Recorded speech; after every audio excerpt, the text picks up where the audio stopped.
This is dispatches from r/Tinder, the subreddit where the phrase, quote, "Hey stranger," end quote, is a weapon, and the sentence, quote, "I do not want to play games," end quote, is spoken exclusively by the people who are playing the most games.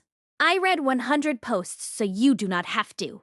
I emerged changed. I emerged with the deep and unshakable conviction that the single most unhinged branch of American literature currently being produced is the dating app opening line. Nothing in human history has ever been written worse, more publicly, or with greater confidence. Oh, a baby. Oh, we are going to the apps. Hundreds of millions of human beings, all of them convinced that love is simply a scrolling problem. Spoiler, it is not a scrolling problem. It is a crying on the floor problem. A brief note on the dating app as a technology. Tinder was invented in 2012 by a man. Bumble was invented in 2014 by a woman who worked at Tinder and was, by all accounts, extremely upset. Hinge claims it was, quote, "designed to be deleted," end quote, which, if you have been on Hinge, is the greatest act of deception since the Trojan horse. Designed to be deleted. Designed to be deleted is the slogan of a company that knows you will never delete it. It is the, quote, light beer, end quote, of romantic commitment. Tonight, 5 letters. 5 women who have stared into the abyss, and the abyss has sent them a voice memo. We begin in the back of a Toyota Camry. Letter the first, r/Tinder. The title, quote, "I matched with my Uber driver while I was in his Uber," end quote. While she was in his Uber. The Einstein-Rosen bridge of the modern dating experience. 2 souls, separated by a GPS, brought together by a broken algorithm and a Toyota Camry with a 5-star rating. Our author writes, quote, "I was on an Uber home from a work dinner. I was swiping. I was bored. I swiped right on a guy whose name was Marcus. His profile said he was 27, a, quote, entrepreneur, end quote. And his top prompt said, quote, 'I give the best car rides,' end quote. I laughed. I thought, that's a bit, end quote. I give the best car rides. Ladies and gentlemen, the single most literal Hinge prompt in the history of the app. It is not a metaphor. It is a job posting. Quote, "The phone buzzed. We matched. Then the car in front of me, the car I was sitting in, vibrated. Marcus was looking at his phone, in the front seat," end quote. He was looking at his phone in the front seat. Marcus, the entrepreneur, is about to close the most ambitious deal of his entire career while operating a motor vehicle at 40 miles per hour on Interstate 76. Quote, Marcus turned around. Marcus said, quote, "Is that you?" End quote. I said, quote, "Do not turn around." End quote. Marcus turned back around. 8 seconds later, he said, quote, "Do you want to get dinner?" End quote. End quote. Is that you? Is that you? Marcus has just transformed the most awkward interaction in human history into a sales funnel. Marcus is, in a real and legal sense, an entrepreneur after all. Quote, "I said I could not get dinner with him. He asked why. I said because he was my Uber driver." Marcus said, quote, "Only for 11 more minutes." End quote. Only for 11 more minutes. The most chillingly effective sales objection handling I have ever witnessed. Marcus should be teaching a course at Wharton. Quote, "We got to my apartment. Marcus walked around to my door. Marcus opened the door for me. Marcus said, quote, 'It is now 11 minutes later.' End quote. It is now 11 minutes later. Marcus has just performed the romantic equivalent of a contract ending. Marcus is a free agent. Marcus is negotiating live on the curb. Quote, "Reader, I went to dinner with Marcus. I know. I am sorry. It was awful. He talked for 45 minutes about his, quote, drop shipping funnel, end quote. I have since blocked him on 3 apps in my bank, end quote. Blocked him. On her. Bank. She did not say she blocked him on Venmo. She said her bank. She preemptively contacted Chase Manhattan about Marcus the Uber driver. And frankly, she was right too. Letter the second, R/Bumble, the title, and I want you to breathe. Quote, he said he was 6'1". He is 5'7". I know because he has 6'1" tattooed on his back. End quote. Tattooed. On his back.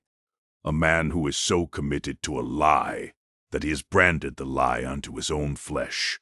This is not catfishing. This is performance art. Our author writes, quote, I matched with Derek on Bumble. Derek's profile said he was 6'1". His photos looked normal. He looked normal. Normal height guy photos. End quote. Normal hate guy photos. A taxonomic category invented on the spot by a young woman who has reviewed more male photography than most museum curators. Quote, we agreed to meet at a wine bar. I got there first. I am 5'9". Derek walked in. Derek was shorter than me. Derek's profile said 6'1". End quote. He came up to her shoulder. Derek has, in the 20 seconds between the door and the bar, lost 1.5 feet of personal credibility. Quote, I tried to be polite. I did not say anything. We had 2 drinks. We talked about his job. His job is HVAC. He said, quote, I am really into the whole HVAC lifestyle. End quote. End quote. The HVAC. Lifestyle. There is no HVAC lifestyle. HVAC is a verb. You do HVAC. You do not lifestyle HVAC. Derek has invented a subculture that does not exist. Quote, then Derek said, quote, do you want to come back to my apartment? I have a really cool apartment. End quote. I said maybe. We walked to his place. His place was fine, normal, clean. He went to the bathroom. I looked at a framed photo on his wall. It was a photo of him at the beach. He was not wearing a shirt. On his back, in large black script in the middle of his shoulder blades, was the number 6'1". End quote. IN large. Black. Script. Derek did not get a small tattoo. Derek did not get a discreet tattoo. Derek got a 6'1" tattoo that is literally as tall as the amount of height he does not possess. Quote, I asked him about it when he came back. Derek said, quote, yeah, it is my goal height. End quote. I said, quote, Derek, that is not a tattoo you can earn. End quote. End quote. I am. Working on it. Derek has enrolled himself in a self-improvement program whose only possible outcome is a spinal surgery and a bankruptcy, and whose current metric of progress is a tattoo. Our author closes with this, quote, I went home. I did not block him. Sometimes I think about Derek. Sometimes I think maybe he will get there. Maybe the tattoo will come true. End quote. Maybe the tattoo will come true. The single most generous sentence ever spoken about a man in the state of Georgia. She is not dating him, but she is rooting for the spine. Letter the third, R/dating advice. The title, quote, my first date brought a printed pros and cons spreadsheet. I was on it. End quote. A printed spreadsheet. He did not bring a digital spreadsheet. He brought the analog version. He warmed up a printer for this. Our author writes, quote, I met James on Hinge. We had a good text rhythm. He was a lawyer. He seemed funny. We agreed to meet at a coffee shop on a Saturday morning. End quote. Quote, I got there early. James got there on time. James sat down. James said, quote, before we start, I want to be upfront about my process. End quote. He pulled a folder out of his bag. He opened the folder. End quote. He pulled out a folder. No good date has ever begun with the sentence, quote, before we start, end quote. None. Zero. Check the record. Quote, inside the folder was a printed spreadsheet. Across the top row were the names of 7 women, including mine. Down the side were columns. The columns were pros, cons, red flags, overall score out of 100. End quote. Overall score out of 100. James is not on a date. James is running a performance review.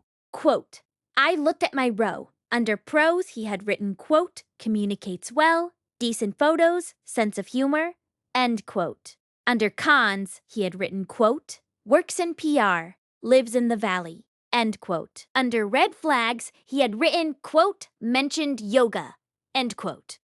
Mentioned yoga. In the spreadsheet of James, a 34-year-old American lawyer, the practice of yoga appears under the column marked red flags. I have no further questions. The witness may step down. Quote, my overall score was a 73. The highest score on the spreadsheet was a 91. Her name was Emily. Under Emily's pros, he had written, quote, nurse, near me, likes dogs, end quote. Nurse, near me, likes dogs. The 3 pillars of the Jamesian ideal woman: medical access, geographical convenience, canine tolerance, romance, legally, is dead. Quote, I asked James why he brought this to the date. James said, quote, I want to be transparent. I also wanted to see how you would react to data. End quote. End quote. How you would react to data. James, in this moment, revealed the most important truth in all of modern dating. The people who use the phrase, quote, transparency, end quote, are the people doing the most insane things to you. Quote, I told James I was going to the bathroom. I went to the bathroom. I left my coffee. I left my bag. I had nothing in my bag. I went home and ordered a new bag from Amazon. I do not regret it. End quote. She left the bag. She ordered a new bag from Amazon. This is the single most expensive exit from a first date in the history of online dating, and it was, to the penny, worth it. Letter the 4th, r/Tinder. The title, quote, a man opened with, do you own a Roomba? It is my deal breaker. I do not know what to do. End quote. Do you own a Roomba? The single most unhinged opening line I have ever encountered. It is not flirting. It is a background check. Our author writes, quote, his name was Kyle. His profile was normal. He was 31. He was in finance. His first message was, quote, hey, do you own a Roomba? It is a deal breaker. End quote. That is all he said. End quote. He did not say hello. He asked about a Roomba. Kyle has, in his mind, a precise model of the woman he wishes to date, and the only variable he is trying to control for, in this vast and mysterious universe, is her robot vacuum ownership. Quote, I was curious. I said, quote, is it a deal breaker if I do own one or if I do not own one? End quote. Kyle said, quote, if you do not own one, end quote, end quote. If you do not own one. Kyle has not told her he wants a woman. Kyle has told her he wants a woman who has paid $400 for a disc that sucks dust out of a rug. Quote, I asked why. Kyle said, quote, it tells me a lot about a person. End quote. I said, quote, what does it tell you? End quote. End quote. Initiative. A Roomba is initiative. A Roomba is, by definition, the opposite of initiative. A Roomba is a device you buy because you do not want to take initiative. Kyle's entire epistemology collapses under the gentlest examination. Quote, I do not own a Roomba. I own a shark. A shark is, technically, a superior product. It is a cordless stick vacuum with a lift-away handheld attachment. I sent Kyle a picture of my shark. Kyle said, quote, that is not the same. End quote. End quote. That is not the same. Kyle has now rejected a woman in the year of our Lord 2024 on the specific grounds that her vacuum does not drive itself. Quote, Kyle unmatched me. I posted the screenshots on this subreddit. A user in the comments replied, quote, I know Kyle. Kyle does not own a Roomba either. Kyle lives with his mom. His mom has a Roomba. End quote. His mom has a Roomba. The entire city of Cleveland in one terrible and perfect comment. Kyle is a 31-year-old man who has made a robot vacuum the center of his identity because he does not himself own one, because he lives with his mother, who does. Letter the fifth, and the kicker, r/dating. The title, quote, a man I matched with 2 hours ago just proposed to me via voice memo, end quote. Via voice memo. A man, a voice memo, a ring he has not yet bought, a woman he has not yet met, the most modern love story ever written. Our author writes, quote, I matched with David on Bumble at 4 p.m. We exchanged about 11 messages. David asked what my favorite book was. I said Wuthering Heights. David said, quote, mine too, end quote, end quote. Mine too. David has not read Wuthering Heights. Let the record show. David has been introduced to the concept of Wuthering Heights 11 seconds ago by a dating app. Quote, David sent me a voice memo. The memo was 4 minutes and 31 seconds long. I listened to the whole thing. I am going to quote the parts I can remember, end quote. 4 minutes, 31 seconds. No voice memo longer than 90 seconds has ever been a gift. Every voice memo over 90 seconds is a hostage situation with better audio quality. Quote, the memo began, quote, I know this is fast, but when you know, and I knew when you said Wuthering Heights, end quote. When you know, you know. The single most destructive phrase in the history of the English language. It has launched more bad marriages than the state of Nevada. Quote, David described our future home. 2 children, a dog, a cabin in Vermont. He said, quote, I am not going to ask you to marry me right now, but I want you to know that I am asking in the way that matters. End quote. End quote. In the way that matters. David has invented a new tense of the verb to propose. It is the conditional, hypothetical, preemptive proposal. It requires no ring. It requires no meeting. It requires no consent. Quote, David ended the memo by reciting from memory the first paragraph of Wuthering Heights. He got a word wrong. He said, quote, misanthropist's heaven, end quote, end quote. Misunderstanders heaven. David has, in one syllable, revealed that he has not, in fact, read the book. David has listened to a 2-minute YouTube video about the book. David is building an entire proposed marriage on a footnote he skimmed. Our author's closing line, quote, I did not respond. David sent a second voice memo at 8 p.m. It was shorter. It said, quote, hey, no pressure, but did you get my memo? End quote. No pressure, but did you get my memo? The passive voice of the modern proposal. He is not asking her to marry him. He is asking her to confirm receipt of an email she did not want in the first place. 5 letters, 5 women who swiped right, an Uber driver, a man with a 5'7" spine and a 6'1" tattoo, a lawyer with a spreadsheet, a finance guy with a Roomba fixation, and a mother, and David, who proposed in the wrong tense for the wrong book. The wrong tense for the wrong book. Which is also, not coincidentally, the slogan of the dating app. The great and terrible secret of the dating app is not that the men on it are bad. Some of them are bad. Most of them, at worst, are trying. The great and terrible secret is that the app has flattened the long and ancient and miraculous process of meeting another human being into a decision you make in 3/4 of a second, with your thumb, while waiting for a microwave. A decision you make with your thumb while waiting for a microwave. The same posture in which humans historically have made every single decision they later had to apologize for. And yet, people are still finding each other on these apps. Not often, not reliably, not in the way the commercials suggest. But sometimes a man opens with a joke about a Roomba, and the woman laughs, and he lives with his mother, and they get married anyway. Because the great and terrible secret of love is that it does not care what software you are using. It does not care what software you are using. A fact that is, at this moment, costing Match Group $7 billion in market capitalization.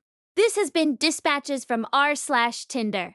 I remain your correspondent. Delete the app. Do not delete the app. Match with the Uber driver. Do not match with the Uber driver. But if a man sends you a 4-minute voice memo proposing marriage via a book he has not read, put your phone down, walk outside, and take a single clarifying breath. It is the only dating advice I will ever give. Put the P phone down. And for the love of God, nobody mention yoga.